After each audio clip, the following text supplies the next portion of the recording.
Exponential function h is defined by h of x equals to b to the x power, where b is a non-zero constant. If h of 11 over 2 equals to 864 times h of 8, what is the value of b?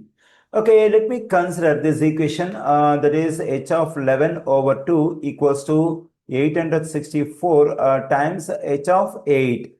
Now, to get the stuff for h of 11, let's consider the function h of x over here.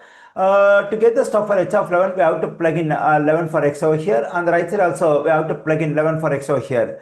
Then we get b to the 11th power for h of 11. Then we have b to the 11th power over 2 equals to 864 times. Now, to get the stuff for h of 8, we have to plug in 8 for x over here. The same we have to do on the right side. When I do so, I am getting b to the 8th power. So, b to the 8th power is the stuff we have for h of 8. Now, let's multiply both sides of this equation by 2. When I do so, this 2 will cancel out. I am getting b to the 11th power on the left side. When I multiply 2 and 864, I am getting 1728 times b to the 8th power.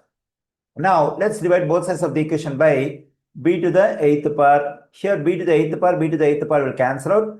On the left side, we divide two powers with the same base, that is b. Whenever we divide two powers with the same base, we have to take the base ones and subtract the exponents.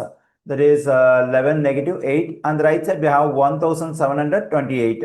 Now we have b to the third power on the left side. On the right side, we have 1728. Now, to solve for b in this equation, we have to get rid of this cube. To get rid of this cube, we have to take cube root on both sides of the equation. Let me take it. Okay, here this cube root and cube will cancel out. We have b on the left side.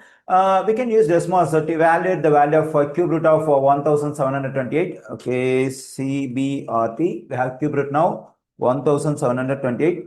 I got the value of cube root of 1728, that is 12. So here we have 12. I got the value of b. The value of b is 12.